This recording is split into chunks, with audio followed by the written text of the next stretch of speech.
हरियाणा के मुख्यमंत्री मनोहर लाल और कृषि एवं किसान कल्याण मंत्री जेपी दलाल का एक ही उद्देश्य है कि हरियाणा प्रदेश का हर वो किसान जो पंक्ति के अंतिम पायदान पर खड़ा है वो मजबूर नहीं मजबूत होना चाहिए। इसलिए खेती और किसान हरियाणा सरकार की नीतियों के केंद्र में है, क्योंकि किसान देश ही नहीं प्रदेश की अर्थव्यवस्था का मूल आधार भी है। किसानों की खुशहाली में ही प्रदेश और राष्ट्र की खुशहाली है। वहीं ऐसे ही एक प्रगतिशील किसान जयवीर सिंह से आपको अब हम मिलवा रहे हैं, जो रोहतक जिले के बलम गांव के रहने वाले हैं और भारतीय सेना से रिटायर्ड हैं, जिन्होंने परंपरागत खेती को छोड़कर हरियाणा सरकार के सहयोग से बागवानी को अपनाकर फलों और सब्जियों की खेती कर रहे हैं, जिसके तहत वो फलों में पपीता और एप्पल बेर की खेती करते हैं, जबकि सब्जियों में आलू, प्याज, घिया और मूली समेत सभी सब्जियों का उत्पादन करते हैं, जिससे उन्हें अच्छा मुनाफा भी मिल रहा है। तो इसी के साथ हरियाणा सरकार से भी काफी मदद मिल रही है, क्योंकि सरकार बागवानी पर अच्छी खासी सब्सिडी दे रही है। जी, अपना नाम बताकर ये बताइए कि कब से ये खेती कर रहा है और इसके साथ किन किन चीज़ों की और खेती करते हैं, कितना मुनाफा है? मेरा नाम जयवीर है और मेरे बड़े भाई का नाम जगबीर है। हम गांव बड़म के रहने वाले हैं और मड़ोदी गांव की हमने 22 एकड़ ज़मीन लीज पर ले रखी है और हम अपने पपीता की खेती करते पिछले 6 साल से। पपीता, एप्पल बेर और अपने आलू, अपने प्याज, घिया और मूली, जो सीज़न की जो सब्जियां हैं सब उगाते हैं और हमें जो अच्छा प्रॉफिट भी मिलता है। और अपने हरियाणा सरकार से हमें काफ़ी राहत भी मिल रही है, क्यों हमारी जो है इसमें सब्सिडी वगैरह अच्छी दे रही है गवर्नमेंट। और बीच बीच में हमारे जो डॉक्टर साहब हैं वो 15 से 20 दिन में एक बार विजिट भी कर लेते हैं। जहाँ भी जो भी फसल में हमारा दिक्कत होती है वो हमारे गाइड करते हैं, उसी हिसाब से हम अपना उसका मेडिसिन लाकर उसमें मेडिसिन चलाते हैं।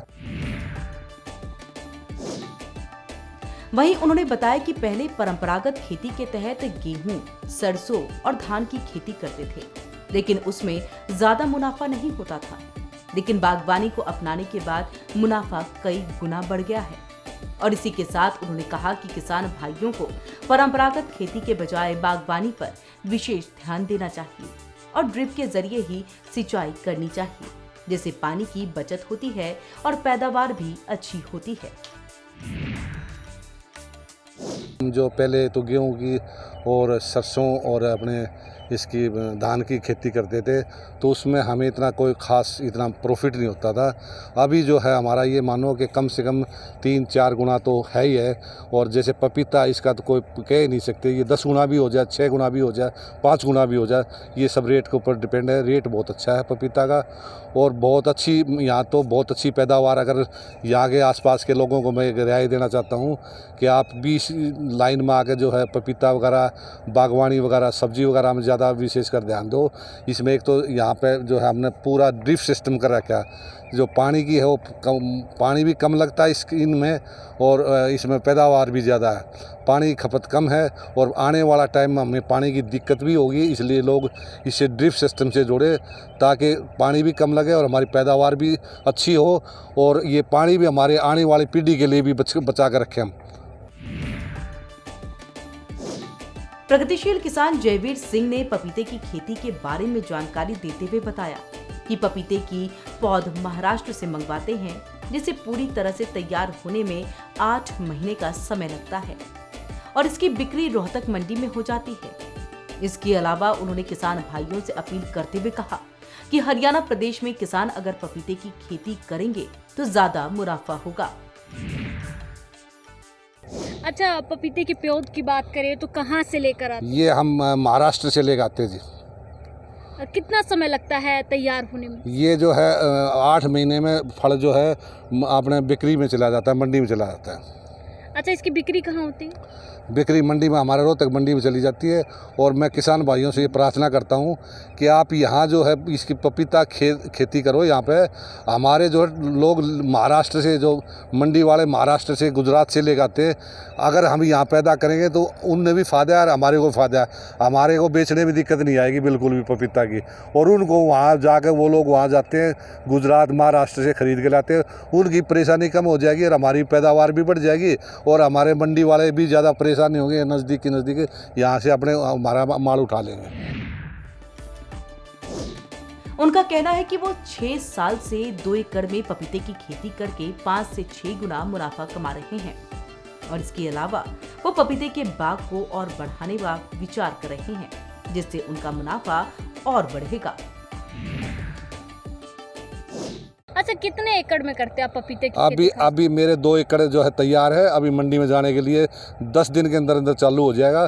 और 4 एकड़ और लगा रहा हूँ मैं पपीता के।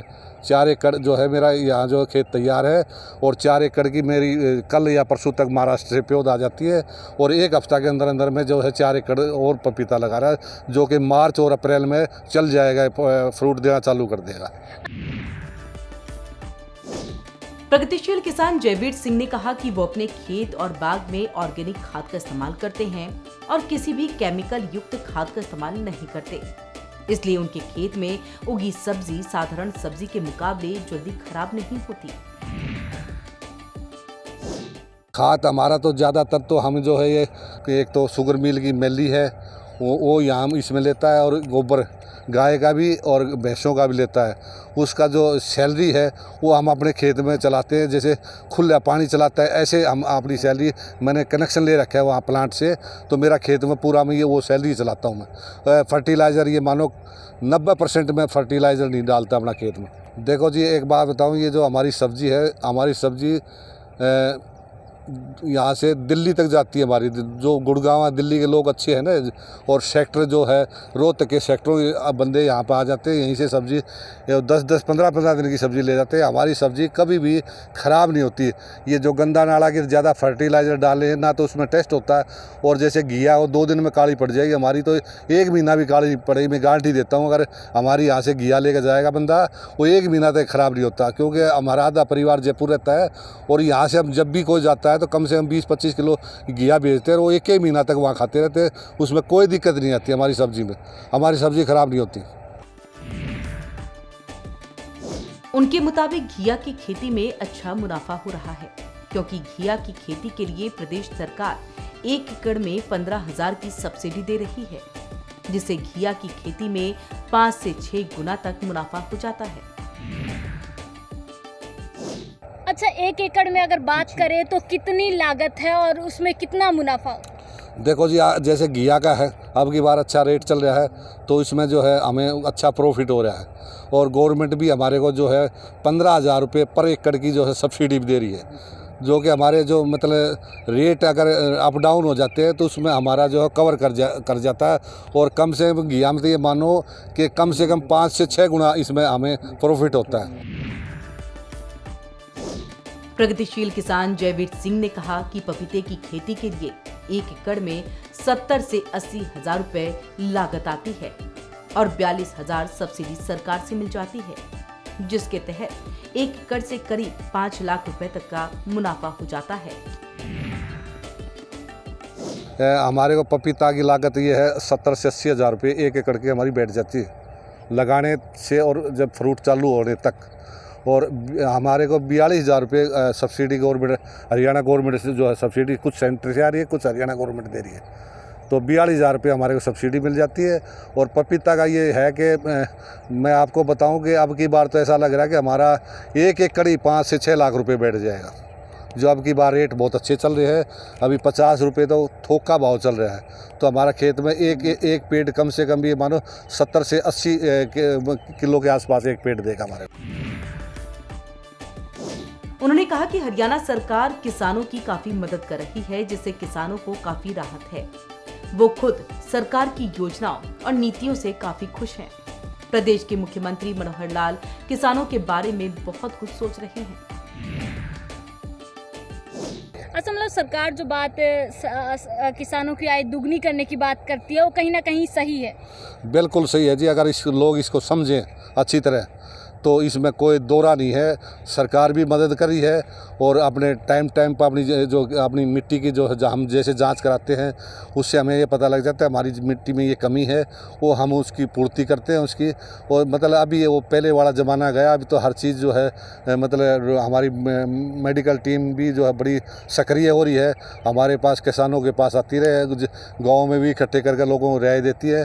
तो अगर ये लोग अपने सही तरीके से काम करेंगे तो कोई दिक्कत नहीं, किसान को उठने में कोई ज़्यादा समय नहीं लगेगा। पहले किसान की जो अनदेखी होती थी, लेकिन अभी जो ये सरकार है, मैं तो सरकार से बड़ा खुश हूँ और मैं आर्मी से रिटायरमेंट हूँ, मुझे पता है कि सरकार कितने अच्छे काम कर रही है, बहुत अच्छे काम कर रही है। भाजपा सरकार जो है बहुत अच्छे किसानों के बारे में बहुत कुछ सोच रही है। प्रगतिशील किसान जयवीर सिंह ने कहा कि बागवानी और कृषि विभाग से समय समय पर मुफ्त ट्रेनिंग भी दी जाती है, जिससे किसानों को काफी लाभ होता है। इसके अलावा वो कृषि मेले में भी जाते हैं, जहां अच्छे बीज और नई नई तकनीकों की जानकारी मिलती है। अच्छा, इसको लेकर समय समय पर ट्रेनिंग भी दी जाती है? बिल्कुल दी जाती है, हमें बागवानी वाले भी बुलाते हैं और कृषि विज्ञान वाले भी बुलाते हैं, तो समय समय पर हमारे को गाइडेंस मिलती रहती है और हम जाते भी हैं। हम चौधरी चरण सिंह यूनिवर्सिटी में भी जाते हैं, वहाँ पे भी मेला साल में 1-2 बार बढ़ता है, तो वहाँ जाते हैं। बीज अच्छे बीजों के बारे में हमारे को ज्ञान दिया जाता है, ये अच्छा बीज है, ये इसको अपने बो तो अच्छी फसल मिलेगी। तो किसानों ने थोड़ा जागरूक होने की ज़रूरत है, ये बीज की अच्छी जो है अच्छा बीज बोएं और अच्छी जो है उसमें पैदावार ले। अच्छा, ये ट्रेनिंग बिल्कुल मुफ्त होती है? बिल्कुल मुफ्त होती है, कोई पैसा नहीं लगता इसमें। प्रगतिशील किसान जयवीर ने मुख्यमंत्री मनोहर लाल और कृषि एवं किसान कल्याण मंत्री जेपी दलाल का भी धन्यवाद अदा करते हुए कहा कि हरियाणा सरकार किसानों की आय दुगनी करने के लिए निरंतर प्रयास कर रही है, जिसका असर प्रदेश में साफ दिखाई दे रहा है, क्योंकि प्रदेश का किसान दिन प्रतिदिन खुशहाल जो होता जा रहा है।